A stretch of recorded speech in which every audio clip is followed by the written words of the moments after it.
about to begin, and so the Roman governor would have been coming in with a strong show of force of soldiers to say, you know, Passover is a celebration of freedom, and they didn't want people to get any ideas. So that would have been a very dramatic, powerful parade with lots of soldiers, with lots of spears and probably chariots.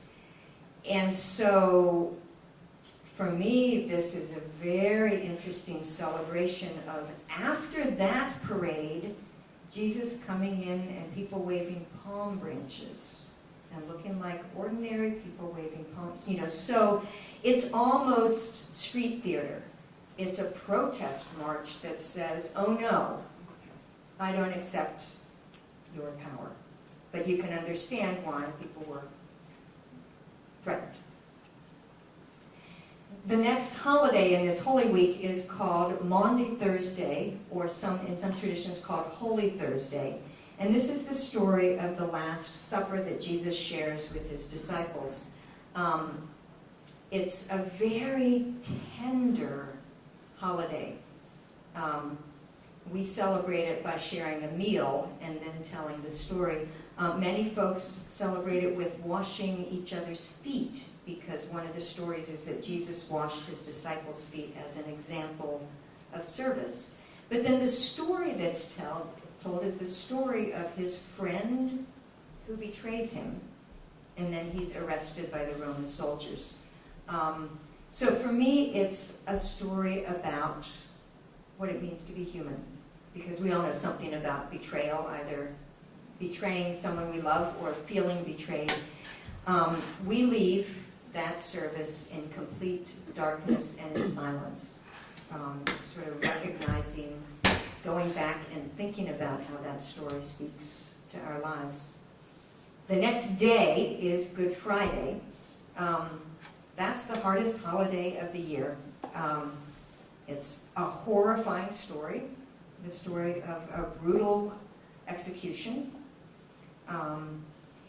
It's also one of the hardest days for me because it's a story that is so hard to make sense of, and a story that has been used in such awful ways, particularly used to justify anti-Semitism. There are long histories, unfortunately, of that day being days when Jews were attacked and accused of killing Jesus. So I was saying to some ladies before we started that I like it when I get to host that service so that I can start the service by saying, no, that's not what this holiday is about. That's not what this story is about.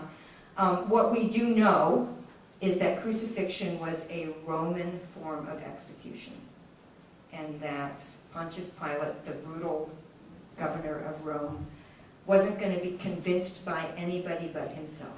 If he wanted to crucify somebody, he was going to do it. So to really, again, say this is a story about human abuse of power, and for me, it's a story about Jesus saying, oh no, the message that I came to proclaim about the power of God's love is more important to me even than my life. That's a hard day. In Framingham, we do an ecumenical service at noon, and then many of the pastors go to MCI Framingham, and we do a service there.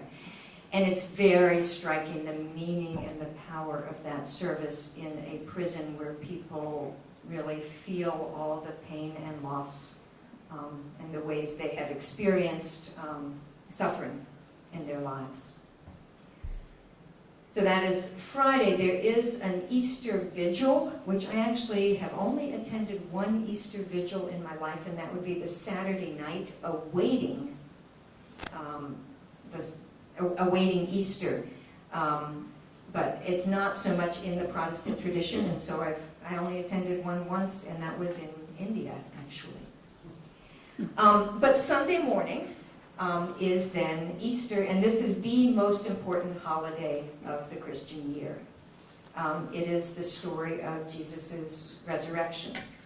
And it's so important that actually we say that every Sunday is a little Easter. Every Sunday is a celebration of the resurrection. So, as with all of these other important, complex stories, there's lots of debate about does it have to be a physical resurrection? Is it a metaphorical resurrection? What does that mean? And for me, that is the wrong question to ask. For me, the question is, what does this mean for my life? What does this mean for us? And for me, there's two sort of central truths. One is that out of death and loss, God is always at work creating new life. And the other is sort of the continuation of that Good Friday challenge of Jesus saying, oh no, this message is more important than my life, that in the end, with the resurrection, the message is that God's love is victorious, that God's love is more powerful than death, more powerful than hatred, more powerful than abuse of power. So it's a great day. We usually start with a sunrise service, and we, obviously you probably have heard about Easter eggs, which have taken on a secular meaning, but are a powerful symbol both of the tomb breaking open and also of new life. We also have a cross that's covered in chicken wire, and as people come in, they put a flower in, and the cross turns into a flowering cross. So the final one I will mention very briefly is Pentecost, and that is the story of the coming of the Holy Spirit. So Jesus is resurrected, he is ascended into heaven, and the disciples are still utterly confused about what they're supposed to do until there's flames of as of fire and wind that blows through, and they suddenly start telling their good news in the language of all the people, in the different languages of all the people. So they start speaking in languages they don't know. So it's a message about the power of the Spirit to bring understanding, and it's understood as the birthday of the church, because then they had the power and strength to keep going. And I've overdone my time, so I will stop now. Thank you, Debbie. I'll try to be within 15 minutes. In Islam, there are two holidays of profound significance, and which are commonly known as Eid in Arabic, which means celebrations. Both the holidays are connected with the performance of duties in the service to our Creator and His creation. The Islamic year is based on a lunar cycle. God says in the Quran, the number of months is 12, according to God. In the decree of God, the day God created the heavens and the earth. Further, he says, it is He who has made the sun a source of radiant light, and the moon a light reflected, and determined the lunar phases for it, so that you might come to know how to compute the years and measure time. The lunar year is approximately 354 days long, so our holidays rotate through the seasons and are not fixed to the Gregorian calendar. And Ramadan is the 9th month of the lunar calendar, and it is obligatory on all adult Muslims. If they are in good health, they have to fast from dawn to sunset, which means abstaining from eating, drinking, smoking, and sexual activities during the fasting hours. And travelers and sick people can defer their fast and make up for it at a later date. So this is one of the pillars of Islam. God says in the Quran, O you who believe, fasting is ordained on you as it was ordained on those before you, so you may remain conscious of God.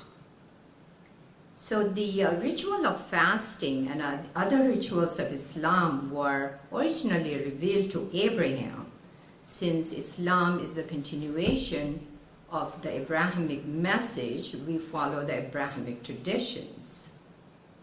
Ramadan is a time for inner reflection, devotion to our Creator, and self-control.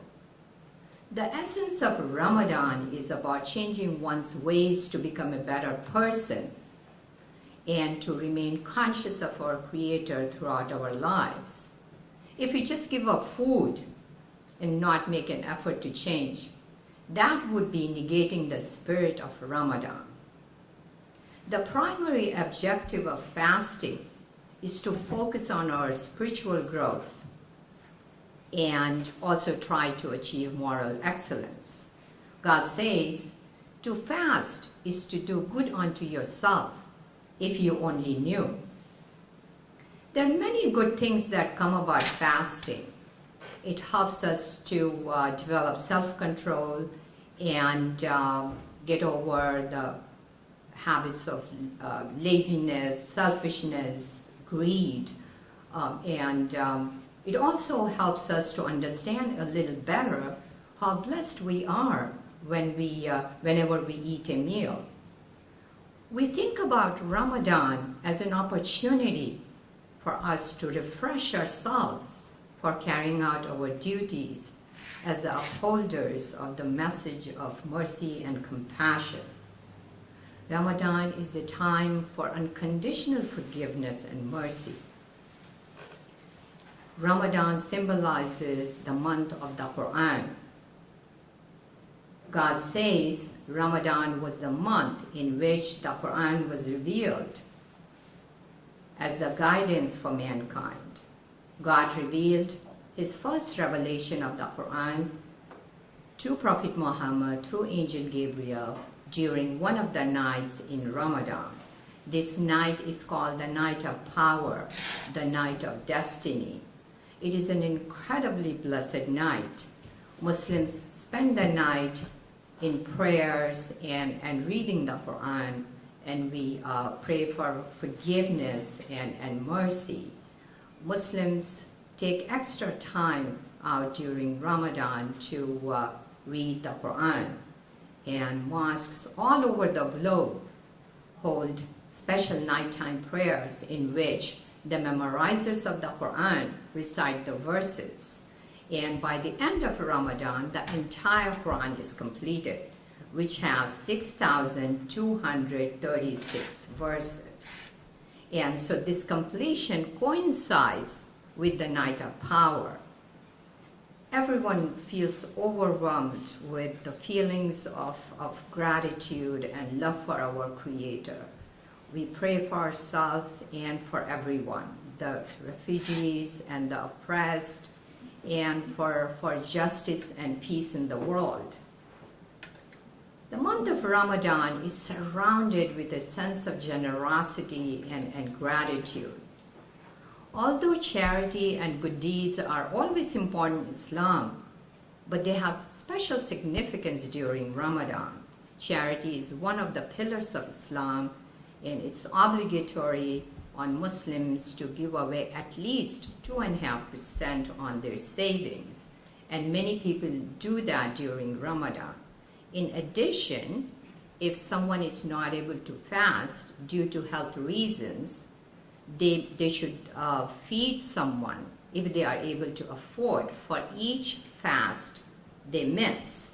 So this would help to make it easier on those who do not have enough food during Ramadan.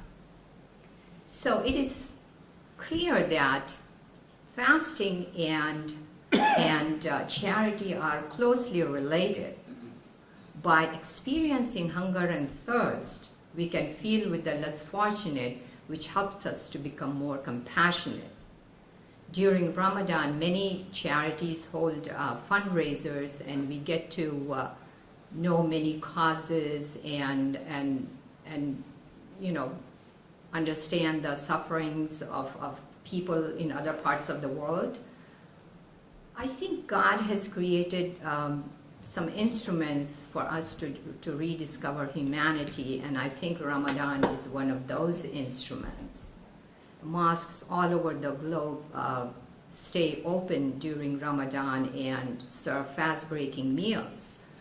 We have at our mosques and here everywhere, it's fast-breaking meals. For us, it's a time for breaking bread and renewing our commitment to being connected with one another and standing strong in defense of our values of compassion and unity of all people. At the end of Ramadan, we celebrate the festival of fast breaking, which is in Arabic called Eid al-Fitr. Eid is in a way, it's a time to celebrate that God gave us the gift of the Quran. And Eid also celebrates the great achievement of fasting for a whole month, which represents a personal victory for the spiritual person over his or her unrestrained desires or sensual urges. And on the day of Eid, we go to the mosque and offer special prayers and thank God for his blessings and mercy. Essentially, Eid is a day of thanks to God and a day of gathering of friends and family. We begin this day with our obligation to share and care for the less fortunate by making a small donation to a charity. One of my fondest memories from my childhood of my Eid is I would be ready in the morning to give out food, grains, clothes, and money, and people would be coming all day to our house. And then my father would bring dolls for me from the morning prayers. So working for compassion, love, and unity of all mankind, this is what Ramadan stands for. After Ramadan, in the 12th month of the Islamic calendar, we celebrate the festival of sacrifice, which is called Eid al-Adha in Arabic. The word Adha comes from a root word which means illumination or light. It is through sacrifice that we are in fact illuminated. This holiday is celebrated at the end of the pilgrimage, the Hajj. Muslims from every corner of the globe join the pilgrims in celebrations. And this is an obligatory act for every Muslim who is in good health and have financial resources to make the pilgrimage to Mecca to pray at the Kaaba, which we believe is the most ancient house of worship, which was originally built by Abraham and his son Ishmael on God's command. Every year, over 3 million Muslims gather there, coming from every corner of the globe, to reaffirm our faith that there is no God but God, our Creator. The idea of sacrifice is at the heart of Hajj. This holiday also celebrates the great act of obedience demonstrated by Abraham in his willingness to sacrifice his son Ishmael. Instead of allowing Abraham to sacrifice his son, God revealed a lamb. In this remembrance, we sacrifice a lamb to be given in a feast for the poor. But it is the sacrifice of ourselves that should come to mind.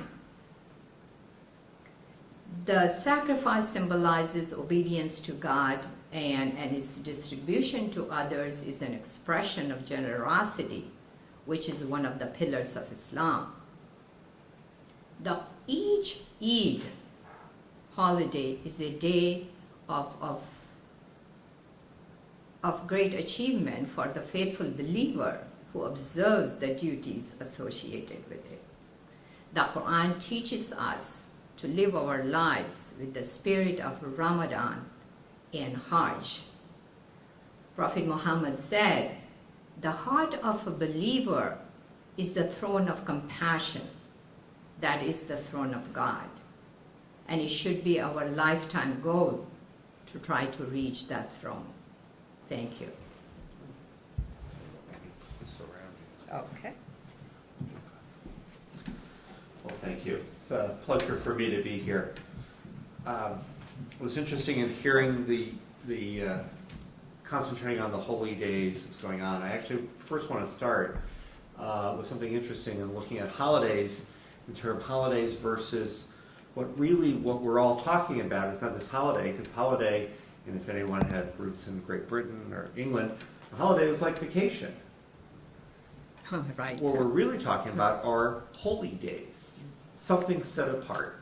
And so in Judaism, I happen to be a conservative rabbi, so I'm sort of the main line of parts, but all the three movements, Reform, Orthodox, would all have these days in one sense or another, is that you have a difference between what's called chol, which is sort of the regular time period, or really I would translate as profane, but not, in the negative sense, but the idea that it's just regular time.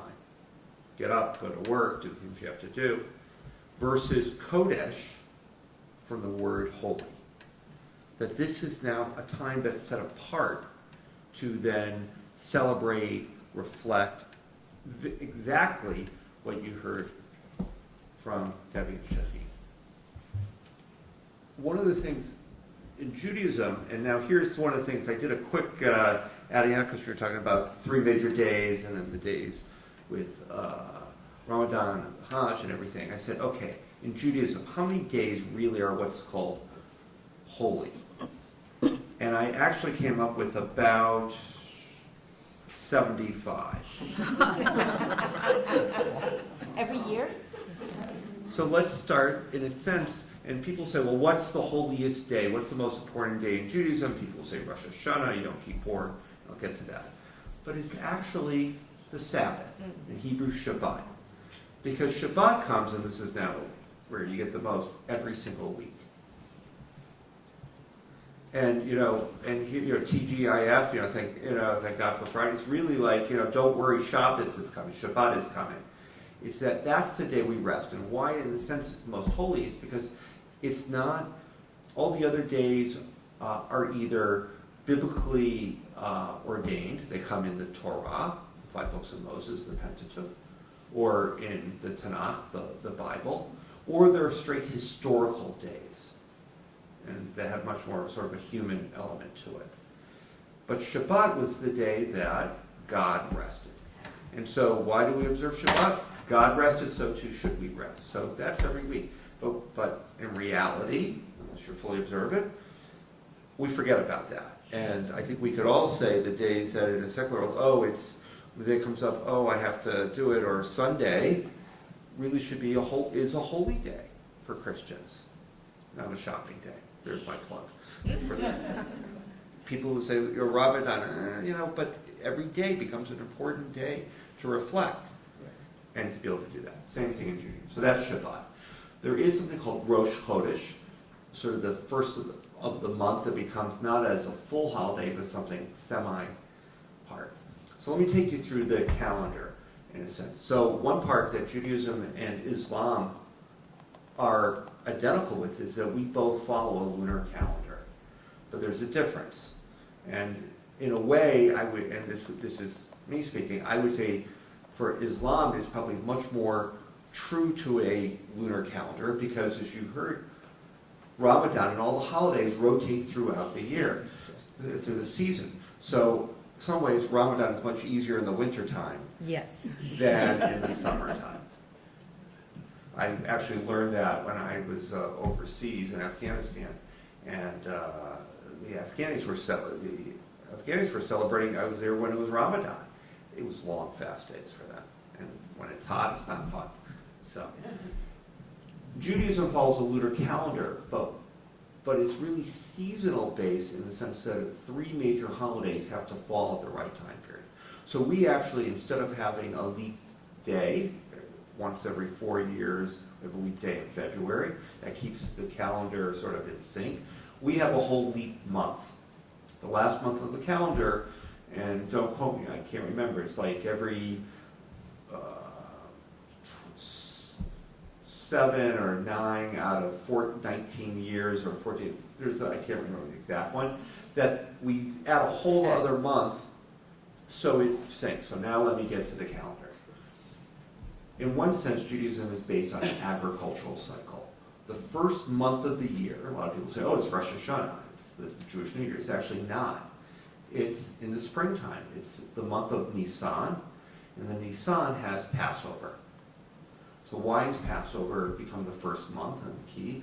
Because that is the time of the first harvest. It's the harvest of the winter wheat that you collect and you watch and you harvest it and then you celebrate it, going back to the time that's in the Torah. That winter wheat has to be in its purest form. And if you're Jewish here, you know that winter wheat in its purest form when you eat it is called matzah. Matzah, which is flour plus water plus 18 minutes, meaning from the time the water hits the flour, 18 minutes until it comes out of the oven. Not one more. Not that it becomes leaven. And that goes back to the story as the Israelites left Egypt, they were in a rush, they didn't have time for the bread to rise, and so we eat this festival on leavened bread, agricultural based. We then, from the second day of Passover, of this month, and they always come in the middle of the month, you're supposed to count 50 days, and we're actually in the midst of this 50-day counting called the counting of the Omer, Sfirat HaOmer. Then we get to the next holiday, which in translation comes off as the Feast of Weeks. Count 7 days times 7 is 49. On the 50th day shall be a holy day. That festival is called Shavuot. On its agricultural cycle, it is the barley harvest, which is the next major harvest, and all the first fruits. A Christian translation would be Pentecost. So that's sort of where it has the equivalent. You then go through the summer. Now you hit to the fall, and from the Torah, it says in the 7th month of the counting, you have this day of blowing of the horn, Yom Truah in Hebrew, which translates as something like Rosh Hashanah, had the New Year. It's a judgment day. So somehow and I'm going to come back to the theological side. We're really staying agricultural. Somehow we announce this blowing of a horn. We then count 10 days, and now you have a day of atonement that you, in a sense, do think you don't eat, you don't drink, no sexual relations, no pleasure sense, you don't wear leather, and you reflect on who you are in a sense of judgment. Then on the 15th day of that 7th month, you have a major festival. It's actually my favorite festival called Sukkot, Festival of Booth. And I don't know what a Christian equivalent would be. So there probably isn't. And this is the idea that we then celebrate the final harvest. Everything comes in, and it's actually in Hebrew, there's a term for it called Zman Simchatenu, the time of our greatest rejoicing. Because you celebrate all that you have from your harvest. Think agricultural. Now, think agricultural and think Israel, think the Middle East and stuff like that. Everything's harvesting, and right afterwards, the rains actually start coming. Some drips right toward the end. And now you go to the rainy season, there's no more harvest. And winter can be devastating. And for our ancients, it was really quite something. So you have to collect enough of your harvest to be able to make it through the winter until you get to the springtime and start it all over again. So there's your real parts. Passover, Shavuot, Sukkot, and a little bit of this day of blowing the horn business and self-sacrifice of Yom Kippur. As time went on, we add on a layer of a theological part. Passover becomes the time of our liberation. We were freed from Egypt. So theologically, we celebrate what God does for us as redemption. We are redeemed, which has, and now you see where Easter fits in. Shavuot becomes the festival of, it's called in Hebrew Zman Matan Torah. So the time of the giving of the Torah. So that Moses went up to Mount Sinai, received the Ten Commandments, and then really we believe the whole Torah that then is brought to the people. So we call that revelation. God revealed God's will to the people. Finally, in the fall now, Simchatenu, is the time of this ever-sheltering presence. God is always there with us. And we actually dwell in these strange things called sukkot, these booths, with sort of bamboo or grass on the roof, open to the sky to think of God's glory. But life is fragile, we know, because we're going to winter. We might not survive. And so we know that God will be with us in those parts. Rosh Hashanah took on as the day of the new year that when God creates the world.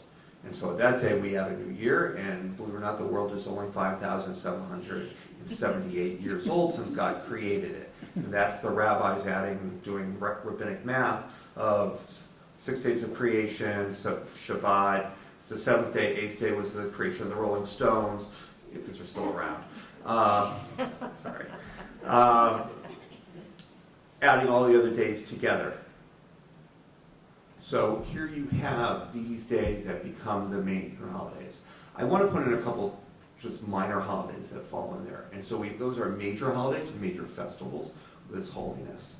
Now the one that people say, well, what's like the most important Jewish holiday? If you ask a child, they're going to say Hanukkah, because it's gift giving. I'm going to say it right now, we took it from the Christians of giving gifts. It's, what it is actually a man-made holiday. It's extremely late, around 140 BCE, before the Common Era, and there it was a victory over the Greco-Romans. And so we rededicated the temple, and then we have this holiday. So it's a minor holiday that becomes much bigger, much later on. Purim is another minor holiday where you could actually do things and everything, and that's based on the Book of Esther.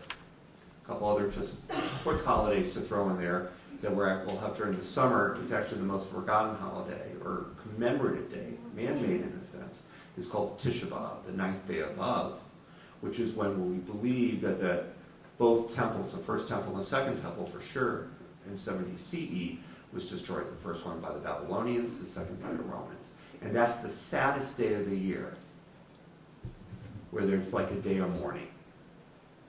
There are, I would say, in a modern sense, again, man-made in the sense, but that take on significance.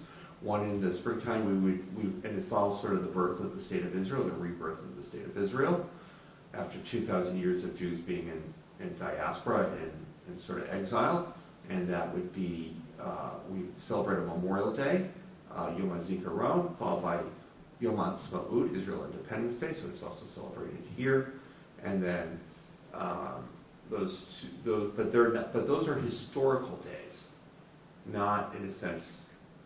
They might take on some. There's some special prayers we might add, but it's different than, let's say, a holy day. I want to, and all the holidays, essentially except for Yom Kippur, contain food elements, some special foods to get celebrating. Sometimes there's ritual object mood done. Both of them have a home element and a synagogue-based element, a formal worship holiday. The greatest of the home holidays would really be the Seder, where you celebrate in Passover at home. My final point. What do all the holidays do within Judaism? In a way, they're the framework of our lives. How we make it through life. That life isn't just regular days that we go in and out, day in and day out, and work and do our things. That we stop and reflect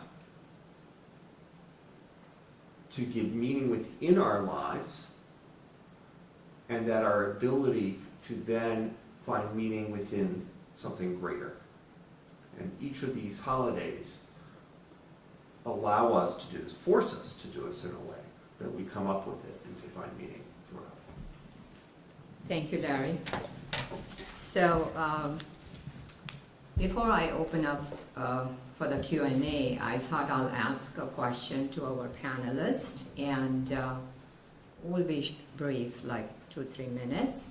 So I would love to hear from us, 3 of us, one particular ritual which is very dear to you. So we'll start with Debbie or Larry or Okay, Debbie.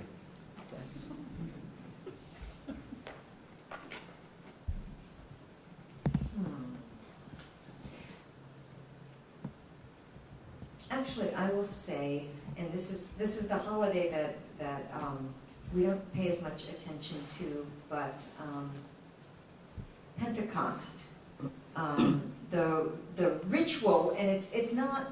There's not any sort of particular necessary ritual in Pentecost, but for me, that particular service is all about the Holy Spirit, and the Holy Spirit that comes with fire and water.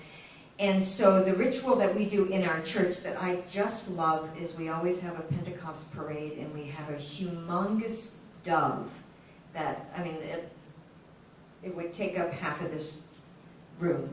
And the kids carry it down the aisle, and everybody sees this dove above them, and then we talk in different languages. We do different languages to represent that understanding piece. So for me, that's a ritual in my church that I just love because it speaks to me about what it's about. Thank you, Debbie.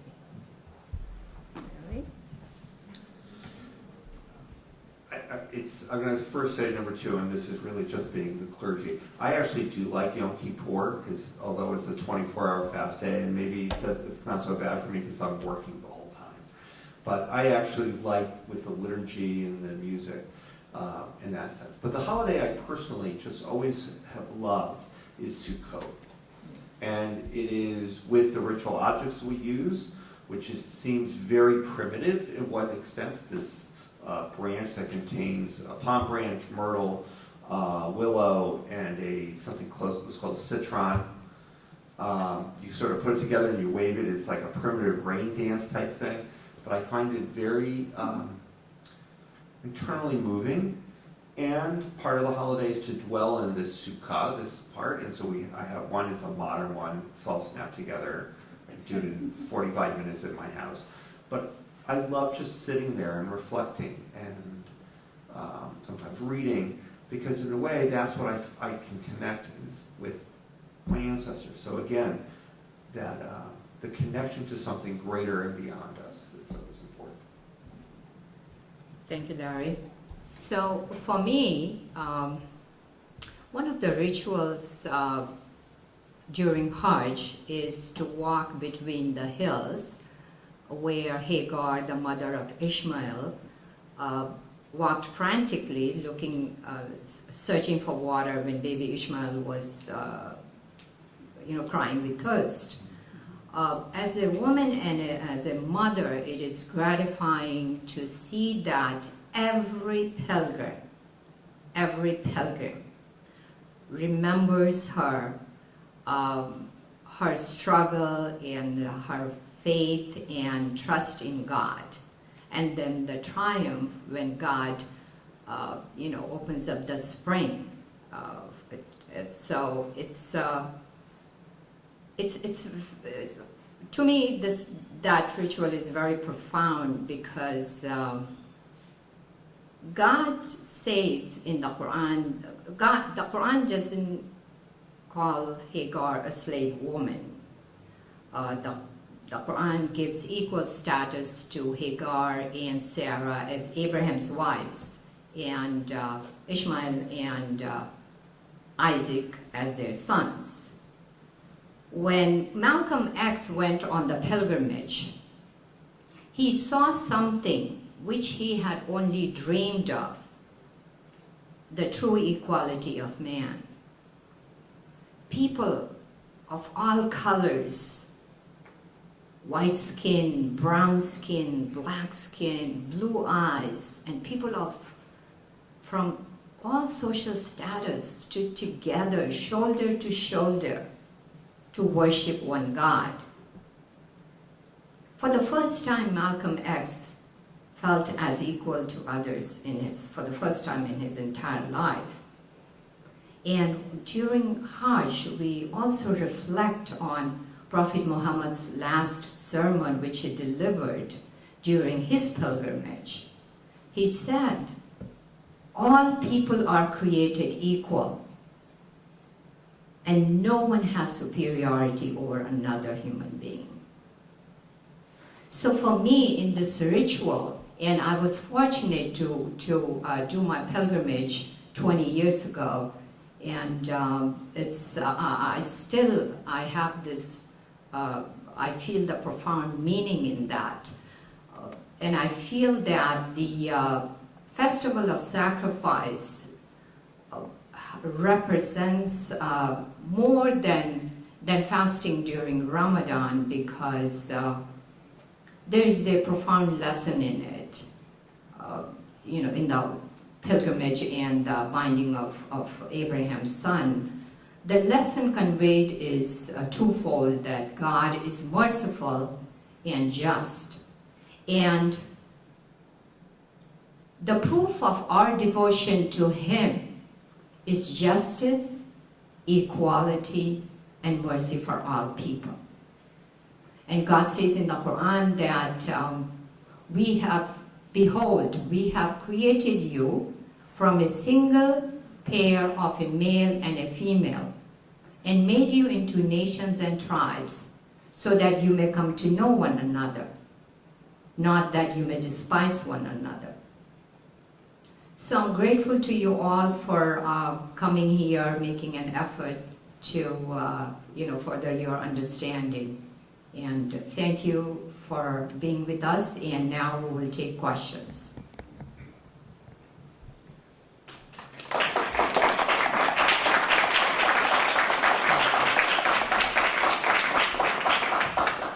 Can't imagine you're shy. I have two questions. One for you, Shaheen. Yes. So Eid is a term applied to both a celebration at the end of Ramadan and the other. Right. So this is like commonly known as Eid. We would say, oh, Eid is coming, so we know which, obviously that would be the Eid al-Fitr. So it's a celebrations. Okay, so it's a term for celebration. Kind of. Celebrations, right, commonly known as Eid. Okay, Right. all right. And then Rabbi, the booth, is that with Sukkot. It's the Sukkot with Sukkot, called Sukkah.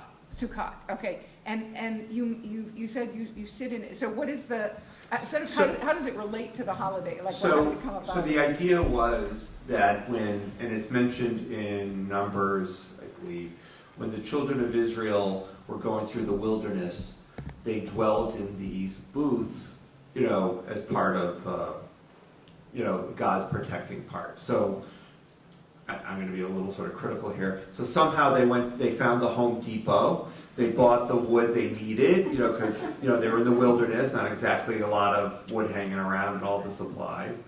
But it was probably some sort of tent structure that represents. I would say historically later on when the temple was built and people made their festival Hajj, their pilgrimage to the holy site, to the temple, they would dwell outside in these booths. What? Interesting. I didn't know that. So that's really where we have this idea. So we recreate that, and there's all these instructions that it's 3.5 sides, meaning it can't be a full side. It has to be something that's temporary. It has to have a roof you can see the stars, so there's branches. And, if it rains, you don't have to go in it. But the idea that you feel the elements so you understand God's protecting love.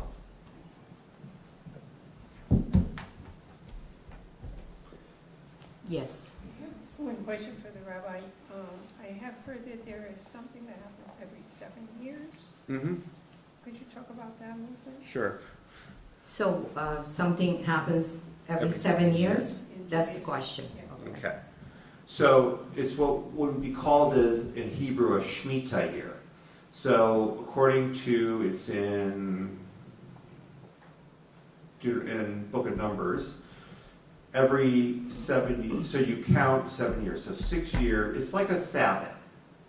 It's a Sabbath for the land. So again, we're talking ancient times, agricultural based. Every 7 years, you're not supposed to plant. So if you think about, I don't know, the gardeners in our room, if you constantly keep working that same part and not doing anything with it, what's going to happen to the land?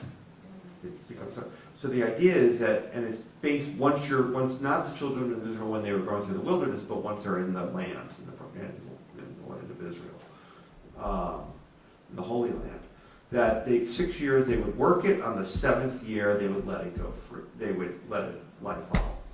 And supposedly you collected enough, because you're doing everything right, you collected enough produce to make it through the year.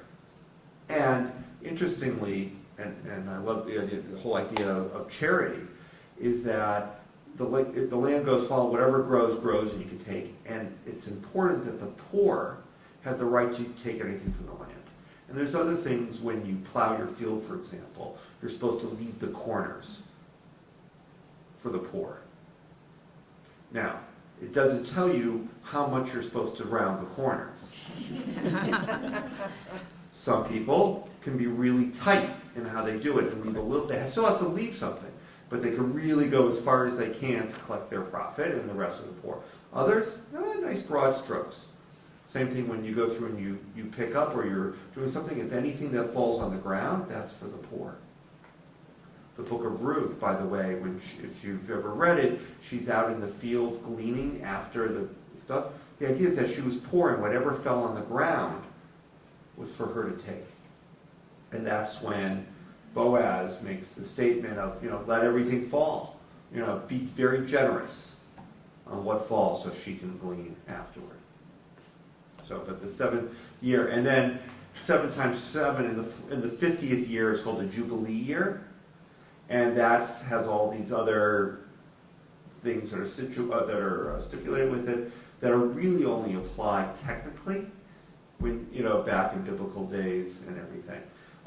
In Israel now, believe it or not, and especially religious kibbutzim, like agricultural areas, will let the land go fall. But you think if you cut off all your agricultural, what they'll do is sometimes leave one field on a rotational basis that goes to observe it. And there's other rules I won't go into. So. Thank you, Larry. Yes. This is the Debbie. I was just wondering, do all of the Protestant denominations have the same rituals? Because I know there are a lot of different denominations. I was wondering if all the rituals are the same. Good question. So the question is, do all the Protestant denominations have the same rituals? No. So part of the history of the development of the church is that Protestantism was in protest and sort of initially a reform movement and then initially broke away from the Catholic Church. And part of the impulse in that was a movement away from ritual. Sort of recognizing how easy it is for us to turn ritual into ritualistic. And so in many cases the Protestant movements moved a very long way away from any ritual at all. And over the centuries have sort of realized, oh, we're kind of missing something here. It was interesting when you asked my favorite ritual, I was like, ritual? Because the United Church of Christ comes from the Congregationalists, which were the Puritans, who they were pretty purely non-ritualistic. So each of those Protestant churches has a little bit of a different history, and some have a lot more ritual embedded in their everyday Sunday worship. Our church, actually, for a congregational church, has quite a bit more than the church I grew up in, which had pretty much none.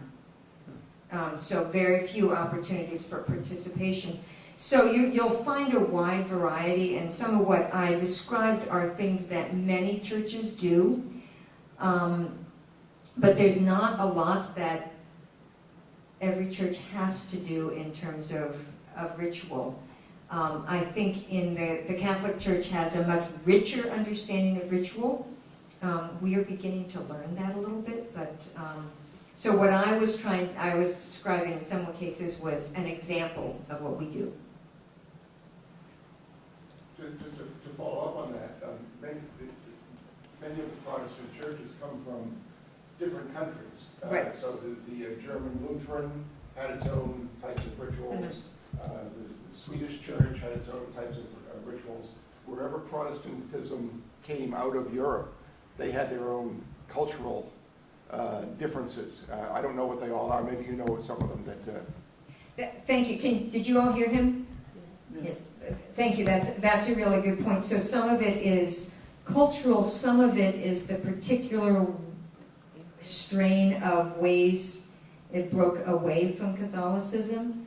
One of the things that I was thinking about is that I'm a little jealous of the two of you, is how central food is to some of your rituals, the breaking of the fast, the Passover Seder, and Maundy Thursday is the only time we have a meal as part of ritual in our church.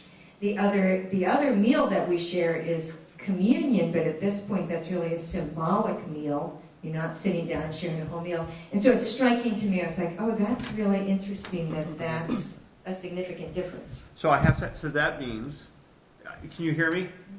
I'll speak up, sorry. So does that mean what we hear like the Christmas dinner?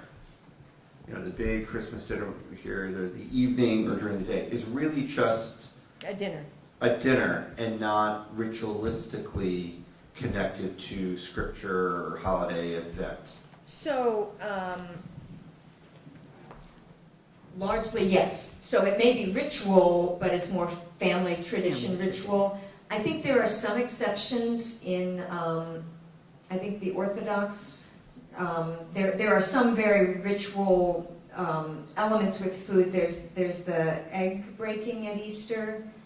So I think the Orthodox Church has a little bit more. Those of you who are Catholic, is this ring true to you? Are there meals? No. Yeah, so I think, so yes, we have a big Easter dinner, but it's tradition, not a holy celebration. Like what we would have. So since we are talking about dinners, let me invite you all to Ramadan fast-breaking dinner, which is we call Iftar in Arabic. During Ramadan, we have community dinners every Saturday. So if anyone is interested, I'm going to be there on the 19th. Let me know. And if 19th is not good, Debbie at the Open Spirit Center has organized one. This is the 29th. Would you like to talk a little bit? Okay. So that is Open Spirit wanting, in a sense, to offer hospitality to our Muslim neighbors and friends. And so we host an iftar breaking of the fast. We always tell the folks who are fasting that they don't need to bring the food, that we'll bring it for them, but they always bring food anyway, and it's really good food.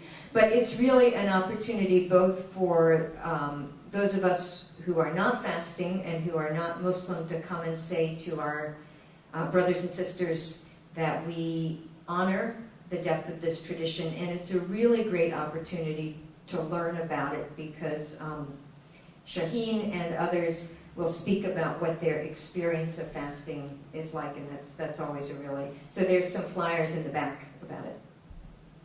Thank you, Debbie. And so Debbie's iftar is on the 29th, which is Tuesday. And there's another iftar is happening in Natick. It's an interfaith iftar again, and on the 27th in Common Street Spiritual Center. So there are many iftars, and so you have a lot of opportunities. Any question? It isn't a question. You were asking about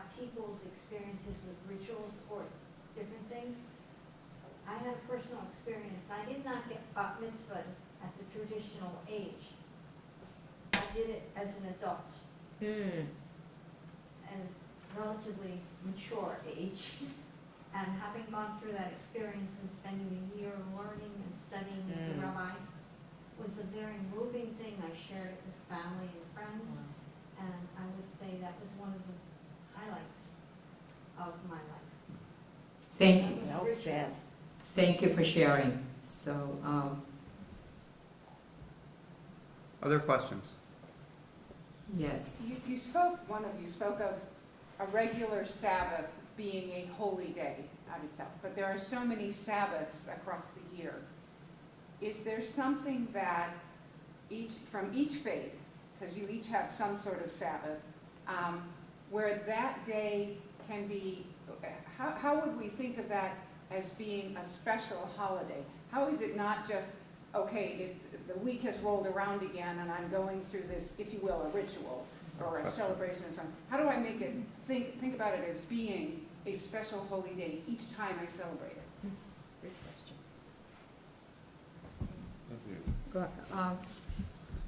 Well, each day celebrating. Each Sabbath that So I like celebrate. Friday. All right, right. So Friday we have congregational prayers. We don't have like Sabbath dinner, but we go to the mosque and it's a congregational prayers, getting together with the community and have lunch sometimes there.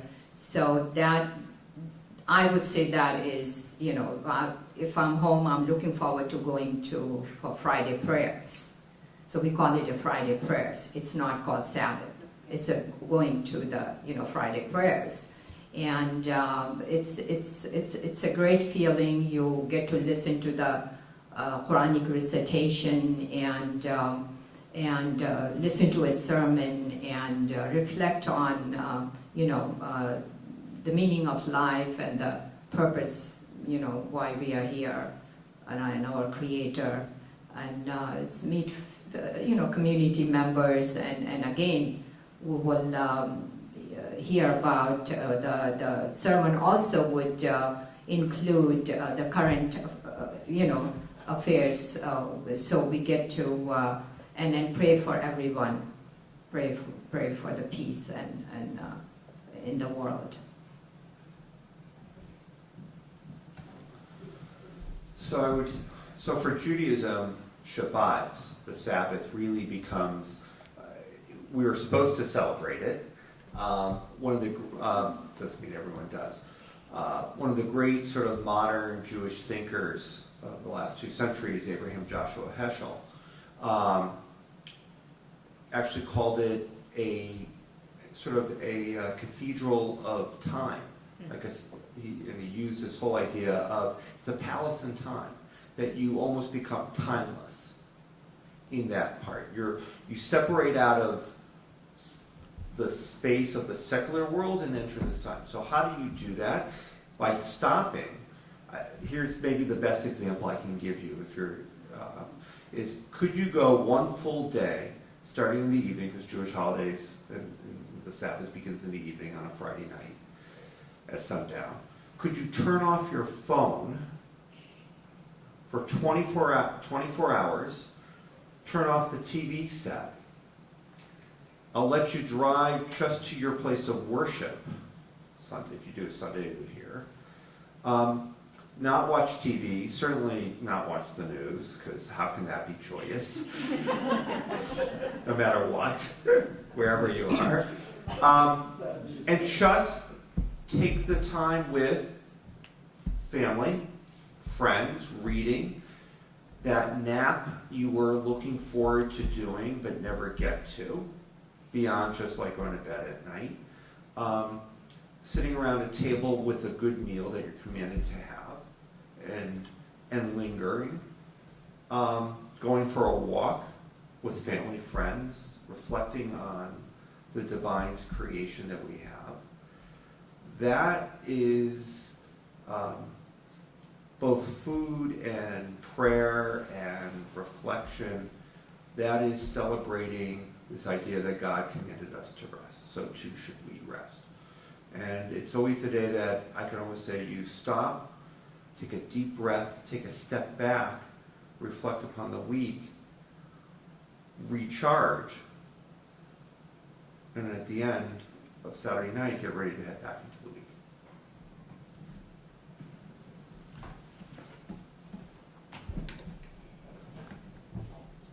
So, I want to go back to what I said about Sundays being little Easters in the Christian church, and we forget that a lot, I think. But the heart of it is Sunday is supposed to be a day for great joy because we are celebrating the resurrection.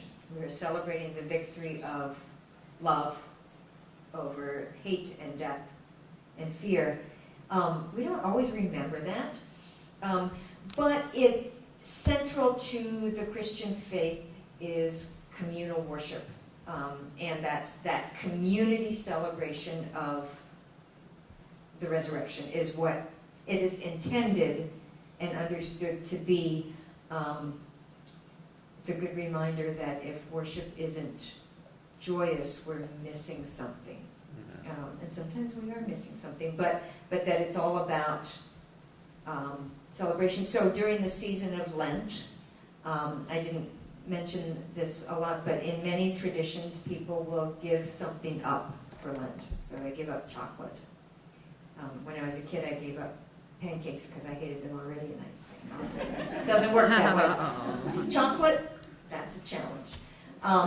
But I didn't learn this until later, that in many traditions, Sunday isn't considered part of that Lenten 40 days, because how can you deprive yourself of chocolate on the day of the resurrection? So that it is supposed to be a joyous day of celebration, not a day of mourning, or not a day of denying yourself something. So I think I appreciate your question, because it's a good, helpful reminder of, do we make Sundays really a celebration of the resurrection? So for those of us who don't know that prayers are part of our everyday life. We are supposed to pray 5 times a day. So it's a kind of, you take 5 minutes out from your busy day and just reconnect with our Creator and feel His presence, which gives you peace. And in our tradition, it's you're supposed to live in this world, not beyond it. You don't going to leave everything and just sit in the mosque and pray. After the prayers, our Friday prayers, people would go do their work, and people go back to their work. They would come, from their office and go back to their work, because it's a way of life. It's all built in, and you have to, pragmatic, and it's you don't give up. God sent us here to take care of the world. We are His representative, and so it has to keep, and then we kind of make that way of life prayers. Take the few minutes out of your busy day, pray, and just, go. Yes. So does that mean that there's no weekly day of rest? You work 7 days a week? We don't have the concept of day of rest as Judaism, Larry talked about. So it's a,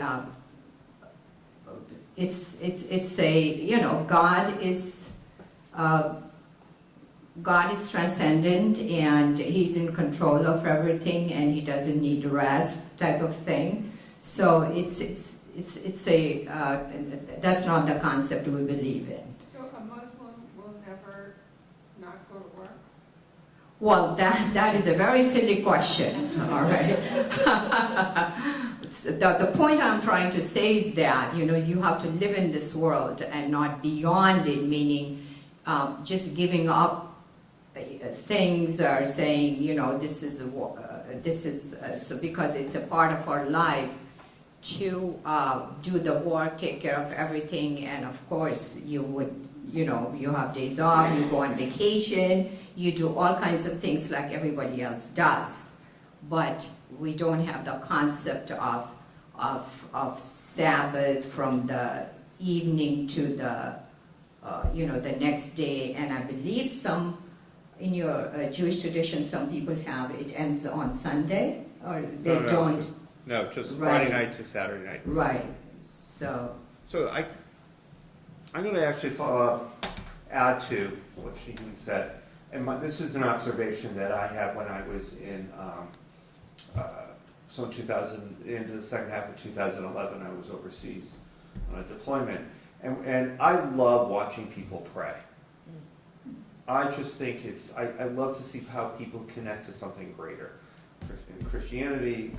And I had a real wonderful chance when I was there. And I remember, because there was a bunch of shops, and they would take time. And this is one of the things I really heard, and it brought me back to the moment when she said her love of going to the mosque, to be part of community. They're all in sync in a way. There's a leader who's calling out, and the parts they do going through their tradition, that I would almost say, and it makes sense now, that although maybe not a day off like we would think this set day, but each prayer time when you come together, those 5 prayers, especially in community, you could pray on your own, correct? Yes. You have that I obligation. can pray at do home. it. Yes. But it's so much better when you're with community in the mosque. Right. I would say the same thing in Christianity. You could do your prayers and take that private moment, but so much better. And in Judaism, it would be the same thing. I pray every day.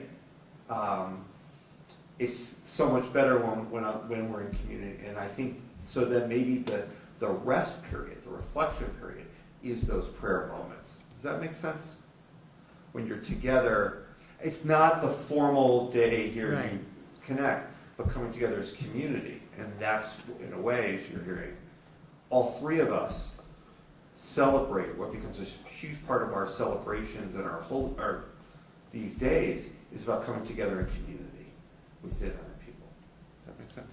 Yeah, and also what's incredible for me is that Muslims all over the world pray exactly the same way. So I can walk into any mosque anywhere in the world and just be part of the congregation.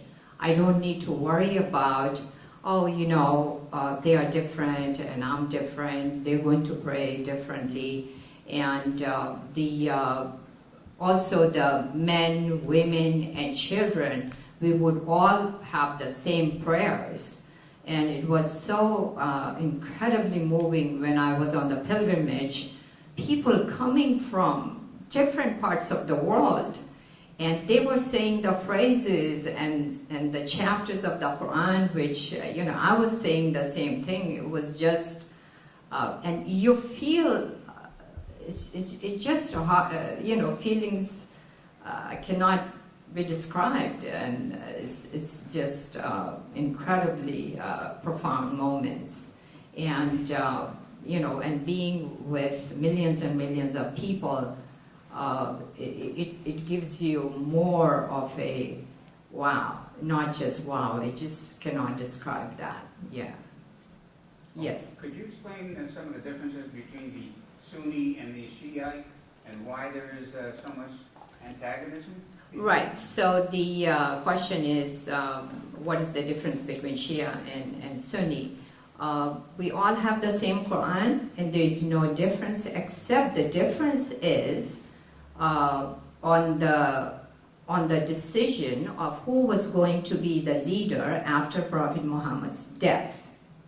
And so majority of the people thought that after his death, his friend, and who was the first one to accept Islam, he should be the leader. But a small party of people, they thought that the leader should be from the bloodline, and it should be from the Prophet's family. And so that is the only difference, the difference of opinion on who was going to be the leader.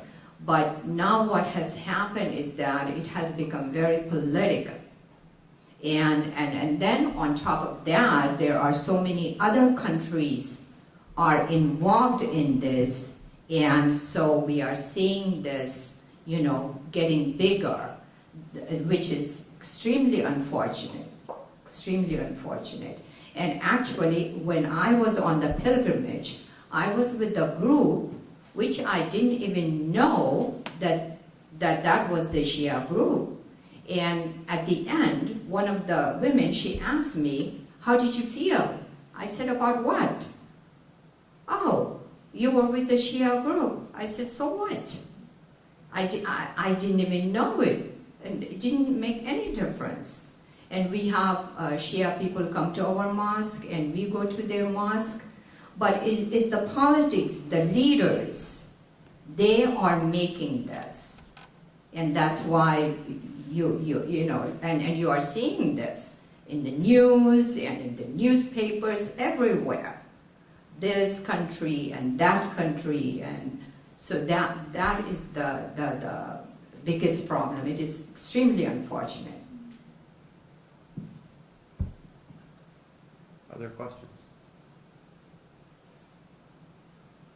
Any more questions? Oh, so that, so I guess it's 8:30 now, and if we will take one more final question if you have any, and if not, we will close it. And thank you so much for joining us for this evening, and I hope you would become proponents for interfaith understanding and engage in dialogue, and encourage you all to join our monthly discussions at the Interfaith Book Club at the Open Spirit Center. And again, thank you very much, and good night.